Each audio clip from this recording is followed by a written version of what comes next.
dia de encontro. Sejam todos bem-vindos. A graça, a paz e o bem do Senhor a todos e todas. Esse dia especial é marcante para todos nós, não só pela festa, mas também por ser o dia do encontro, né? Todo domingo pela manhã é o dia que nós nos encontramos aqui para celebrar a nossa festa sempre de uma maneira diferente, né? Seja com um cafezinho, seja com o patezinho, né? Seja com as nossas resenhas e conversas que acontecem aqui e também a partir da comunhão que nós desenvolvemos com o próprio Deus, com o próprio Criador. Essa oportunidade que temos de ter, né, a presença de Deus espelhada em nossas relações, né? Espelhada nos nossos comportamentos. E eu, pensando um pouco sobre isso durante essa semana, falei, poxa, acho que vou tentar conversar a respeito desse tema, tentar trazer um pouquinho de uma reflexão a partir de um personagem bíblico que é muito conhecido por nós, né? A gente que é de igreja, assim, conhece muito um tal de Zaqueu, né? Já ouviu falar? Então eu queria que você abrisse a sua Bíblia no Evangelho de Lucas, no capítulo 19. Evangelho de Lucas 19, nós vamos ler a partir do verso 1. Você que está em casa, seja muito bem-vindo, que você possa reservar esse tempo, seja na sua casa, onde você estiver, o tempo que você estiver, que você possa reservar esse tempo em ouvir a mensagem e que essa mensagem fale ao seu coração. Também compartilhe com seus amigos e familiares e faça com que essa mensagem chegue para outras pessoas e outras vidas. Seja também um missionário virtual aí, né, e leve o evangelho para as pessoas que precisam. Louvado seja o nome do Senhor, porque Lucas 19, no versículo 1, nós temos uma história que para nós é conhecida, mas sempre traz algumas revelações diferentes, né? Porque se formos analisar cada versículo, há um movimento, há uma forma, há um jeito de fala, de olhar, e eu quero falar sobre essas percepções. Todos acharam Lucas 19? Diz assim: Jesus entrou em Jericó e atravessava a cidade. Havia ali um homem rico chamado Zaqueu, chefe dos publicanos. Ele queria ver quem era Jesus, mas sendo de pequena estatura, não conseguia por causa da multidão. Assim, correu adiante e subiu numa figueira brava para vê-lo, pois Jesus ia passar por ali. Quando Jesus chegou àquele lugar, olhou para cima e lhe disse: Zaqueu, desce depressa, quero ficar em sua casa hoje. Então, ele desceu rapidamente e o recebeu com alegria. Todo o povo viu isso e começou a se queixar.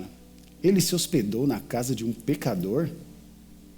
Mas Zaqueu levantou-se e disse ao Senhor: Olha, Senhor, estou dando a metade dos meus bens aos pobres. E se de alguém extorquir alguma coisa, devolverei 4 vezes mais. Jesus lhe disse: Hoje houve salvação nessa casa, porque esse homem também é filho de Abraão. Pois o Filho do Homem foi buscar e salvar o que estava perdido. Até aí. Oremos mais uma vez, consagre o seu coração e mente ao Senhor, peça para que Ele fale contigo, faça essa oração.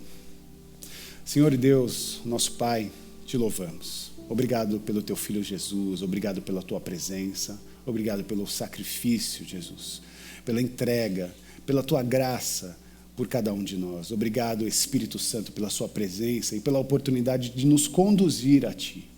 Ó Deus, que o seu Espírito haja livremente em nossos corações e nos ajude, tanto no ouvir quanto no falar, que não sejamos nós, mas o próprio Espírito direcionando as nossas vidas ao aprendizado. E tudo aquilo que aprendemos aqui, queremos partilhar nas nossas relações, no nosso cotidiano. Esse é o nosso pedido, com agradecimento, em nome de Jesus. Amém. Amém. Bom, eu desejei falar um pouco a respeito de mudanças. Quero falar sobre mudanças, quero falar sobre transformações. E sempre quando eu penso no tema da mudança, preciso dizer que mudanças são inevitáveis. Mudanças, elas acontecem e nós não temos a capacidade de fugir das transições, das transformações, das mudanças que a vida nos coloca, nos proporciona. Então, nós mudamos. Independente se nós queremos ou não, nós mudamos. Algumas pessoas elas têm maior ou menor resistência à mudança, mas o fato é que nós estamos sempre em constante transformação.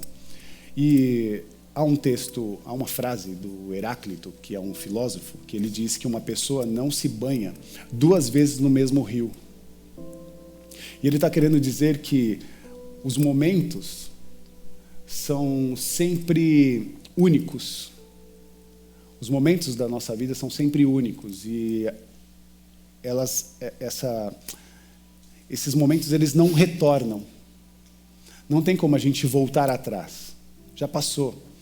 Então a vida é de decisões, a vida também é de reflexão, pensamento sobre tudo o que está acontecendo ao nosso redor. E como nós nos posicionamos diante dessas coisas.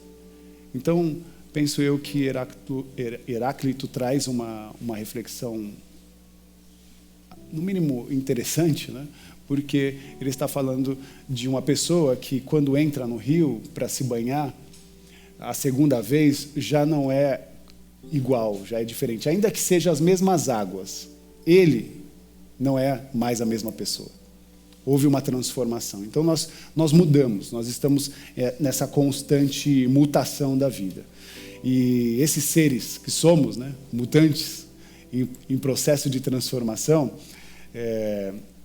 precisa pensar a respeito disso. E por isso eu decidi falar desse tema de uma maneira até rápida, para a gente gerar esse processo de reflexão para a nossa semana, né? Porque, pensa comigo, mudanças, transformações, elas não têm necessariamente uma definição de qualidade. Ou seja, todo mundo muda, mas a mudança não necessariamente vai ser uma expressão qualitativa, ela pode também ser negativa para nós. Então, você pode mudar para melhor, você pode mudar para o bem, mas você também pode ser transformado, pode mudar para uma decisão que seja negativa e que rompa, né, que negue, que prejudique, que machuque a sua própria humanidade. Então, nós estamos sempre diante dessa angústia da transformação e da mudança, constante mutação, mas essa mutação ela pode ser para o bem, quanto ela pode ser para o mal. Então, cuidado, né? Cuidado com as transformações que você produz em vida. Cuidado com as suas mudanças, porque algumas transformações elas tiram a nossa humanidade. E ali, nesse campo, as coisas começam a ficar ainda mais perigosas. Porque quando nós perdemos a sensibilidade da nossa humanidade, nós perdemos a sensibilidade de nos relacionar. Perdemos a oportunidade de relacionar conosco e com as pessoas que estão à nossa volta. E isso nos leva para um lugar de constante perdição, que é o que aconteceu com a humanidade quando se separou de Deus. Quebrou o laço de relação que tinha com Deus, cortou o cordão e falou assim, não preciso de Deus, eu não preciso de ti, eu sou autônomo, estou respirando, tenho força, vou fazer as coisas a partir daquilo que deu na minha telha, na minha consciência. E ele vai. Só que Deus fala, não, você precisa estar comigo, você precisa dessa relação, porque eu sou um Deus eterno e criei você, ser humano, para ser eterno.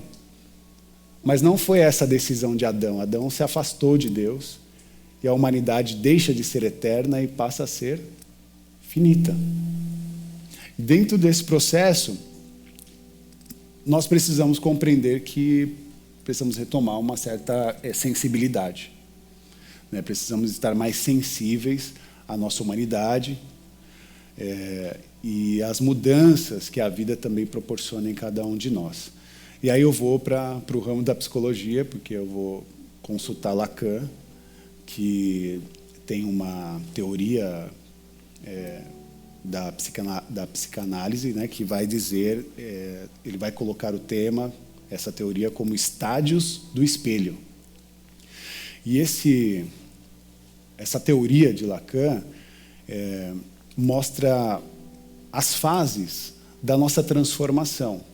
E ele, quando fala esse estádio do espelho, ele fala do período da criança de 6 meses até 2 anos de idade, que ela está no processo de transformação, de mudança e de compreensão de quem realmente ela é.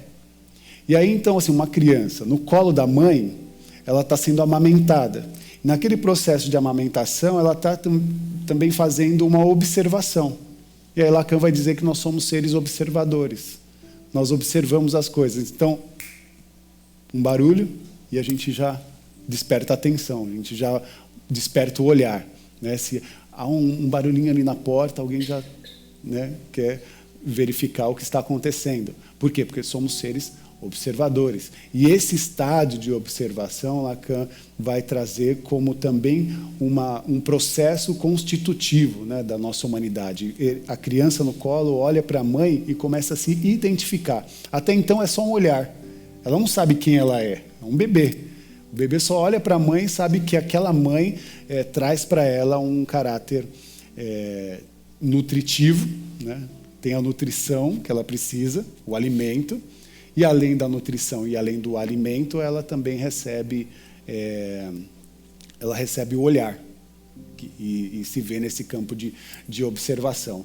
Ao longo dos dias, da vida, dos anos, essa criança vai se autorreferenciando. Ela vai olhando para a mamãe e fala, olha, parece que eu também sou um corpo único, uma única humanidade. Ela vai percebendo que ela tem um corpo, vai percebendo que ela tem também, né, tipo a mãozinha, o pezinho. Ela vai olhando, né, a sua identidade corpórea e ela vai se identificando que ela não é um com a mãe, né? Ela é um ser que também vai se constituir separado dessa mãe. Então, é um processo de identificação, só que depois que a gente cresce, existe o processo de distração, né? Porque agora o nosso olhar não está identificado só na mãe, agora são outros processos, outras identidades, outras histórias. Elas vão chegando para nós e nós vamos nos distraindo. Ou seja, a nossa observação não está mais ligada na perspectiva da mãe, do pai. Agora ela está também pautada no nosso cotidiano, nas redes de notícias e de informações que vão chegando para nós, as contribuições que também a escola vai trazendo, outras humanidades, outras pessoas, as relações vão trazendo também e vão constituindo a nossa personalidade. Mas isso, Lacan, dentro desse processo, chama de uma certa distração. E por que eu estou falando sobre esse campo da psicanálise? Porque eu penso que Zaqueu pode ser um arquétipo desse estágio. Zaqueu, ele passa dentro desse período, ou ele se encontra nesse período, perdido da sua verdadeira identidade. Quem é Zaqueu? Zaqueu é um cobrador de impostos. Zaqueu é um homem judeu. E, pasmem, ele estava cobrando impostos do povo judeu. E esses impostos que ele recolhia, ele entregava na mão de Roma. Então, quando as pessoas viam Zaqueu chegando, ninguém gosta de ver um cobrador, né? O cobrador chegou na porta, a gente já fica mal-humorado, né? Então, Zaqueu era uma pessoa malquista, mal vista, né? Zaqueu, ele não era querido. Então, Zaqueu, além de não ser querido, ele também tinha um estigma, porque as pessoas olhavam para ele e viam assim, poxa, é gente da gente. Zaqueu é um vendido a Roma. Vem aqui, toma o que é nosso e leva para outros. É como se, por exemplo, um brasileiro viesse para o nosso país, privatizasse a nossa riqueza e levasse, né, essa riqueza para um outro lugar exterior. A gente chama essas pessoas de quê? De vendido, né? Está tirando o produto, o fruto da nossa riqueza. Por exemplo, o Brasil é um celeiro de alimento. E há poucas semanas atrás nós tivemos o relato que nós entramos no mapa da fome. A gente alimenta o mundo e tem gente passando fome na nossa terra? Que incoerência é essa? São processos como esse, que rompem até mesmo com a sensibilidade da nossa própria identificação, da nossa própria humanidade. Então, Zaqueu, para mim, é um arquétipo, sim, desse ser humano que que está perdido, né? Ou que foi cooptado da sua identidade, da sua estrutura, até mesmo da sua humanidade. Um judeu contratado pelos romanos para cobrar impostos dos judeus.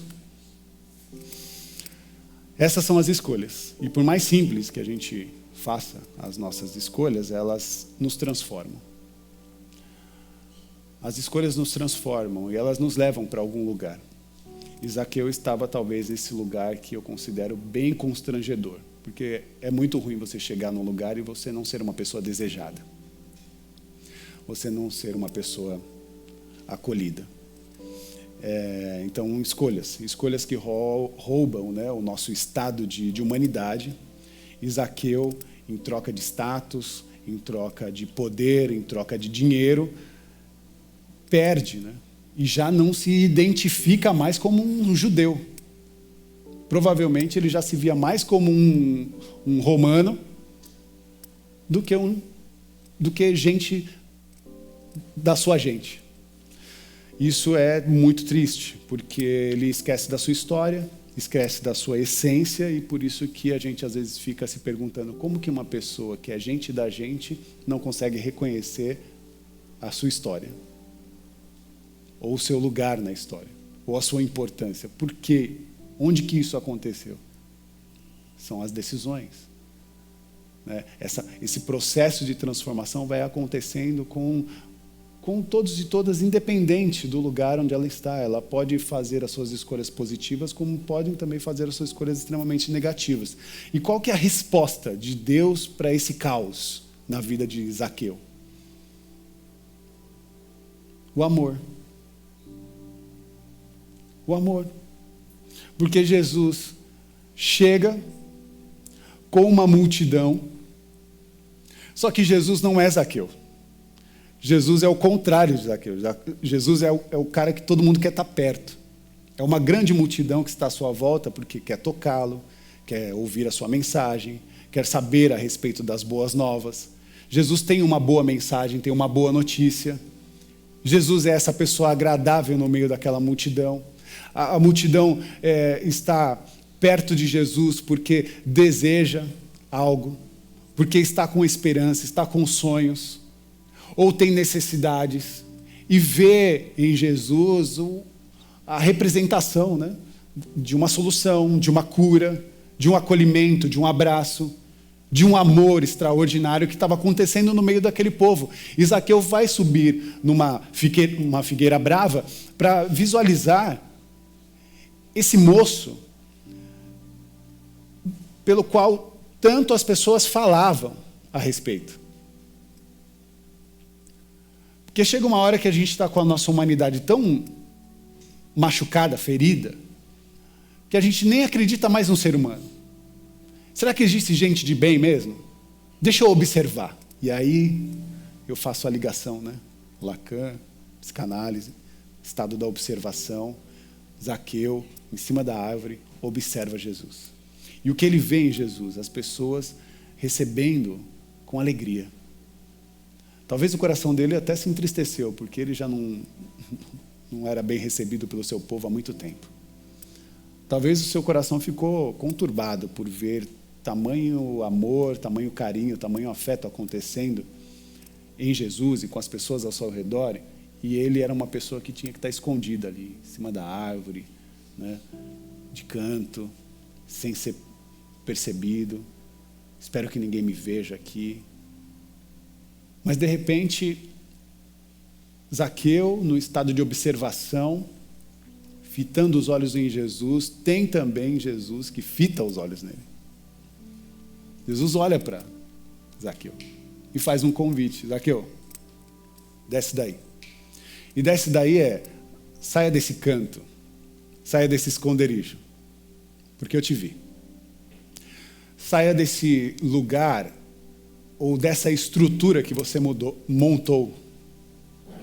Saia desse ambiente em que você construiu, que você até achou que seria confortável, mas veja só a que ponto chegamos. Em que lugar você está? Então desce depressa. Saia rápido dessa condição. Saia rápido desse lugar constrangedor pelo qual você está vivendo e venha ao meu encontro. Porque hoje eu quero ir para a sua casa. Porque a transformação que eu quero fazer não é só na sua vida. É na vida dos seus pares, daqueles que convivem contigo. Essa transformação precisa acontecer de dentro para fora. E é o que está acontecendo. E tudo isso que eu estou falando é só um olhar, sabe? Não é uma conversa. É só um olhar. É Zaqueu observando, é Jesus observando. Desce depressa. Tanto que é só um olhar, porque as pessoas ficam falando, não acredito que Jesus vai ir para a casa de um pecador. Tanta gente para Jesus visitar nesse momento. Poxa, queria tanto que Jesus fosse na minha casa agora. Ele vai na casa desse cara aí? Subjugado pela sociedade por conta dos atos que cometia, pela maldade que cometia. A ponto de ser tão constrangedor, porque chegou em casa, ele faz uma confissão pública. E essa confissão é dizer, Jesus, tudo aquilo que eu fiz de mal, tudo aquilo que eu prejudiquei, eu vou restituir. Se tem alguém que eu extorqui, que seja 7 vezes mais.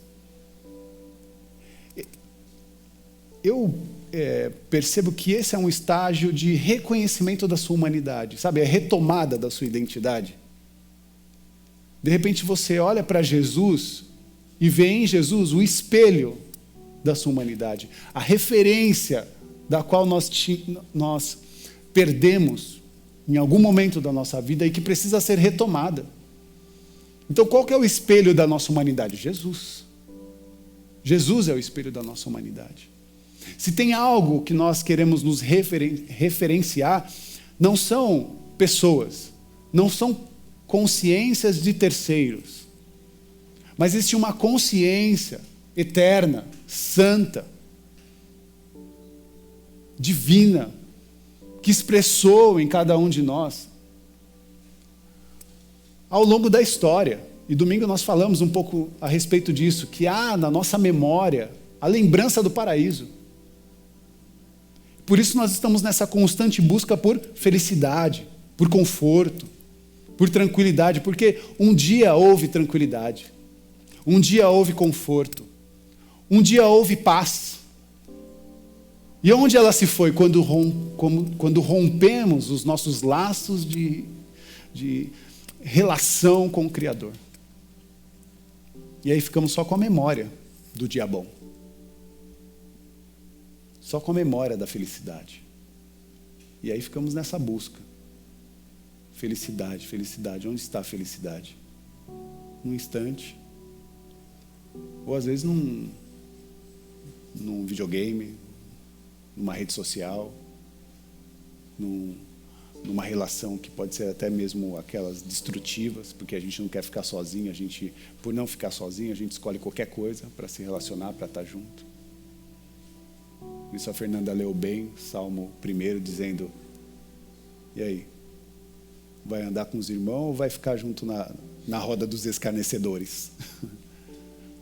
Qual é o teu rolê? Com quem que você vai estar junto? Então, há diversas expressões que a gente pode considerar, mas o importante é perceber que o olhar de Jesus é um olhar de amor, é um olhar acolhedor, é um olhar perdoador, é um amor que perdoa, e é um amor que nutre. E por que um amor que nutre? Porque toda pessoa que precisa de perdão, precisa também de nutrição.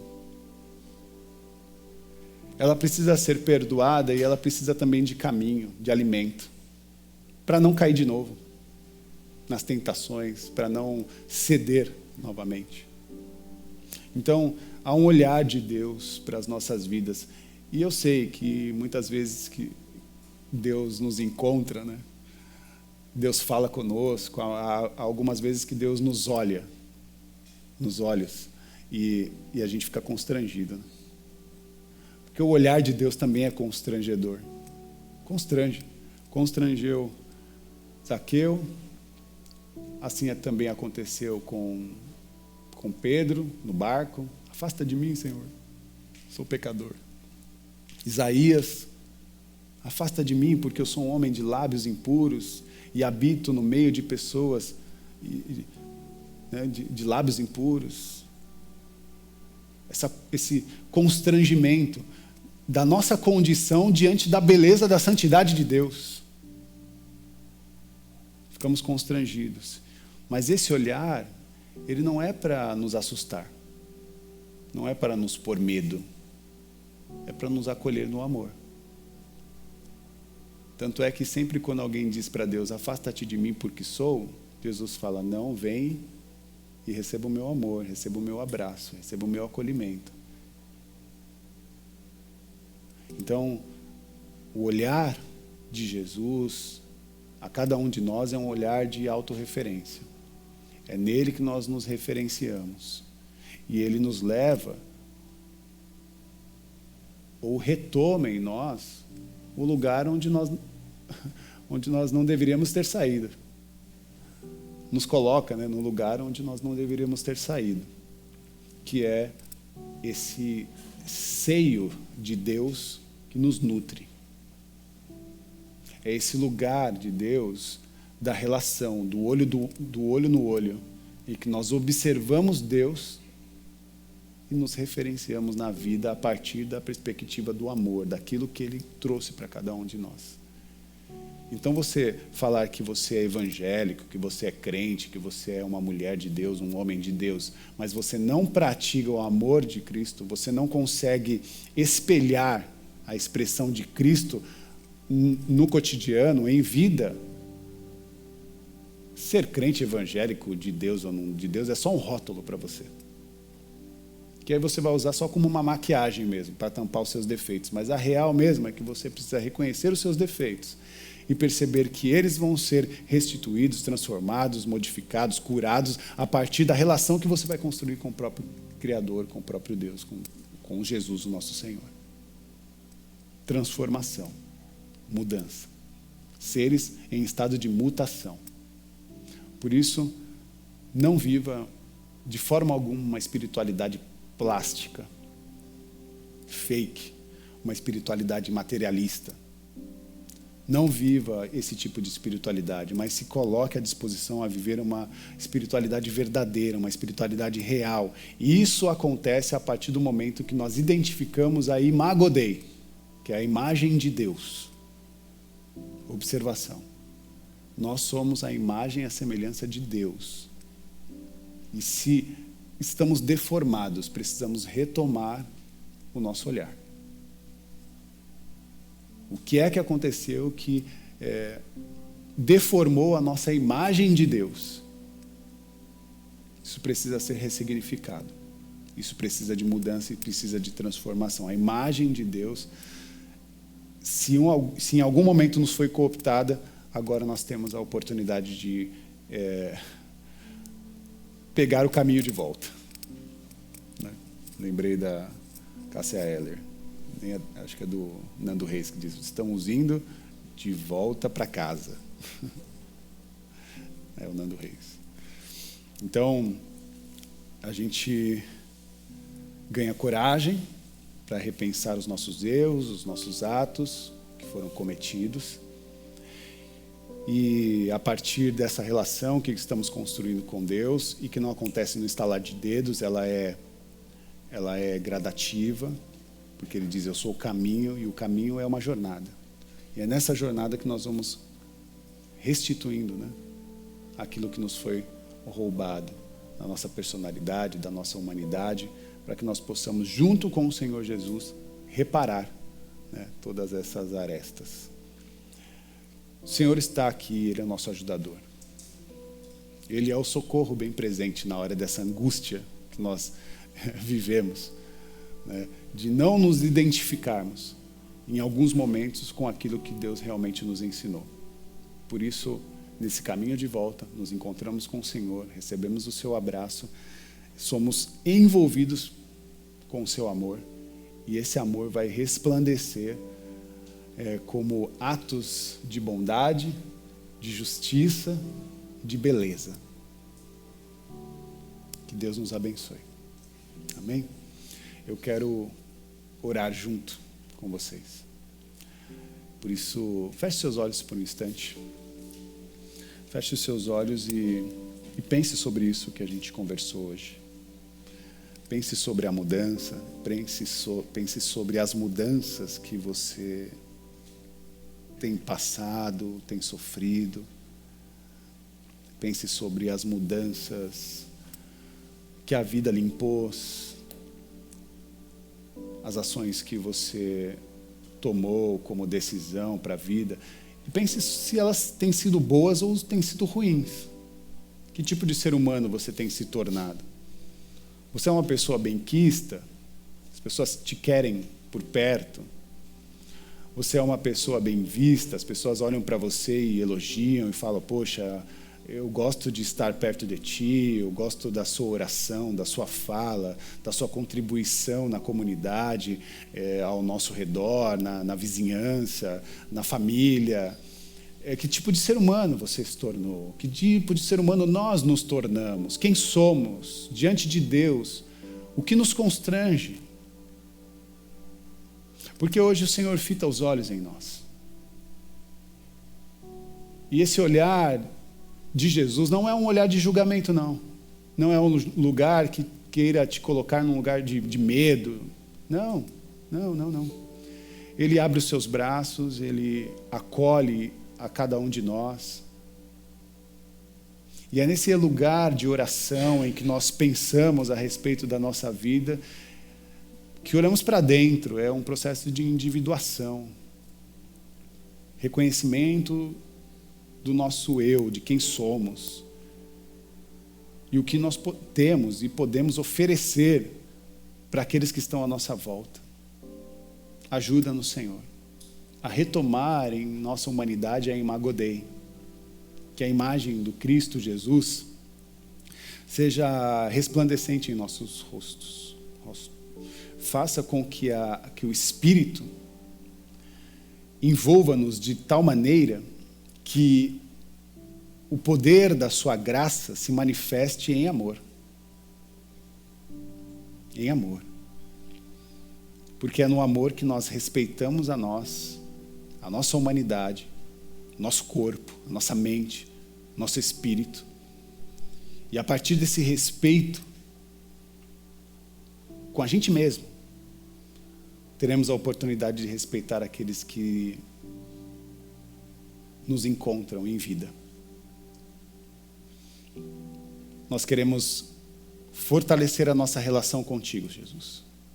Ajuda-nos, cura-nos, converte-nos, Senhor, para a sua maravilhosa luz, porque esse é o nosso pedido. E esse é o nosso pedido já agradecendo porque o Senhor fará. Porque é desejo do seu coração que nós, de fato, nos curvemos à beleza da sua santidade e provemos do seu amor e da sua graça. Obrigado, Pai, por esse cuidado. Obrigado, Jesus, por tamanha graça. Obrigado, Espírito Santo, por nos conduzir a um caminho de transformação, de renovação e de mudança. Obrigado, Jesus. Se você tem algo que precisa ser mudado, diga para o Senhor, fala, Senhor, eu quero mudar isso. Eu quero tomar uma outra decisão. Quero mudar de opinião, de ideia, quero mudar. Não quero continuar sendo essa pessoa ranzinza, insistindo nos mesmos erros, nas mesmas coisas, que não me deixa sair do lugar, não me dá avanço. O que te aprisiona? O que precisa melhorar? Seja nas suas relações, com seus pares, amigos, com seus familiares, na relação com seu marido, com a sua esposa, no contato e nos afetos que acontecem com seus filhos, o cuidado e a oportunidade do ensino, a arte, né, de ensinar uma criança, de saber o sim, o lugar do sim, saber o lugar do não. compreender a jornada da paciência, do cuidado, da reflexão, do estudo da palavra, das revelações que os textos bíblicos vão trazendo para cada um de nós e da contribuição que nós vamos trazendo para os nossos irmãos em nossa jornada comunitária, na igreja dos santos. Há muito que mudar, Jesus, eu sei. E eu preciso de Ti. Faça essa oração, Senhor. Eu preciso de Ti, Jesus. Preciso do Seu abraço, do Seu acolhimento, da Tua graça, do Teu amor. Nós precisamos de Ti. Por isso, oramos a oração que o próprio Jesus nos ensinou. Ele orou assim: Pai nosso que estás nos céus, santificado seja o Teu nome. Venha a nós o Teu reino, seja feita a Tua vontade, assim na terra como nos céus. O pão nosso de cada dia nos dai hoje. Perdoa, Senhor, as nossas dívidas, assim como nós perdoamos os nossos devedores. E não nos deixes cair em tentação, mas livra-nos, Senhor, de todo mal. Porque Teu é o reino, o poder e a glória para sempre. Amém, amém, amém. Glória a Deus. Bom, na tela temos aí o QR Code e a chave Pix. Tanto as pessoas pediram, né, e a gente conseguiu resolver essa questão. Você pode contribuir, você que está em casa. Você aqui também tem todas as formas de contribuição, envelope, Pix. É uma forma da casa continuar aberta, nós pagarmos as nossas contas básicas e ainda ajudar as pessoas que necessitam. O inverno está chegando, nós já recebemos algumas contribuições, algumas doações, né? Então, blusa, né? Roupa, agasalho, meias. Meias chegaram também, né? Sempre é muito bom. Então, se atente a essas necessidades, porque nós queremos continuar ajudando as pessoas que precisam, tá bom? Então, se você olhar lá no seu guarda-roupa e tem alguma coisa lá que você não está usando mais e que pode ajudar outra pessoa, pode ajudar quem precisa, não deixe de lado, né? Mas contribua dessa forma, tá bom? Que Deus nos abençoe. Levante suas mãos aos céus, que o amor de Deus, que a graça do Senhor Jesus Cristo, que a manifestação do Consolador e o Espírito Santo esteja sobre a vida de todos e todas. Que nós possamos ser juntos acolhidos pelo amor, pela graça, pela celebração que faremos nesse dia e que levaremos para a semana. Que Deus nos abençoe. Em nome do Pai, do Filho e do Espírito Santo, com todas as sortes de bênçãos espirituais. Amém. Amém. Amém.